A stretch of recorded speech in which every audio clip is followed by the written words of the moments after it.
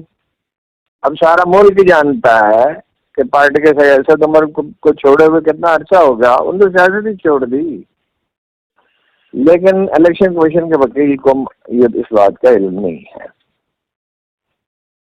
حامد خان نے کہا ہمارے لوگوں کو گرفتار کیا جا رہا ہے، لیول پلینگ فیلڈ نہیں مل رہی، پارٹی نے فیصلہ کیا کہ الیکشن پشاور میں ہو۔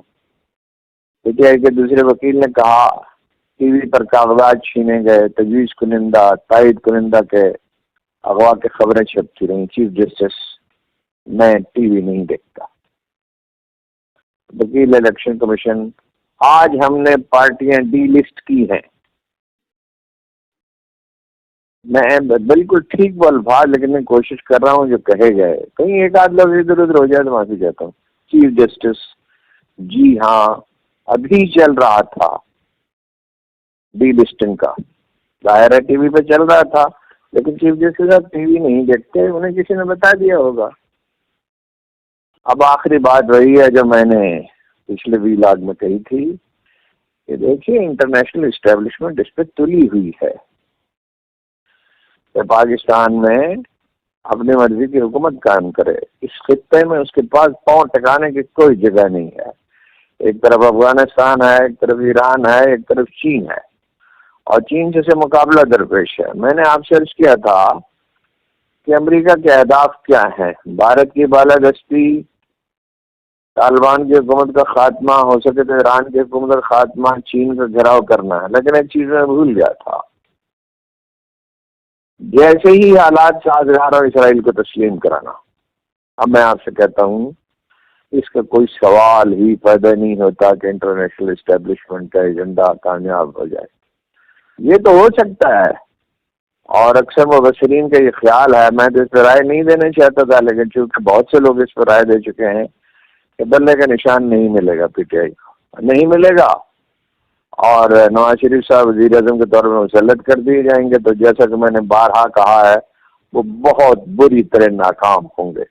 زرداری صاحب ایک ڈرامہ کر رہے ہیں، نون لیگ کے مد مقابل بن کے مد مقابل اپنے آپ کو پیش کر رہے ہیں، لیکن وہ ان کے ساتھ ملیں گے، ان کے ساتھ مل کر حکومت بنائیں گے۔ مولانا فضل الرحمان بھی شامل ہوں گے، حصہ بقدر جصہ انہیں ملے گا، اور باقی لوگ بھی شامل ہوں گے، لیکن یہ سب کر لیں اور نواز شریف صاحب کو وزیر اعظم بھی بنا دیں، مگر وہ حکومت کر کیا سکے گی؟ نواز شریف صاحب کی جو حالت ہے، یعنی جتنی جسمانی توانائی ان میں ہے، اور جس طرح کی ان کے پاس ٹیم ہے، اور جو ان کی ترجیحات ہے، وہ اپنی مرضی سے فوج کو چلانا چاہتے، وہ اپنی مرضی سول سرونٹس کو اس طرح چلانا چاہتے جیسے مغل اعظم اکبر بادشاہ چلاتا تھا۔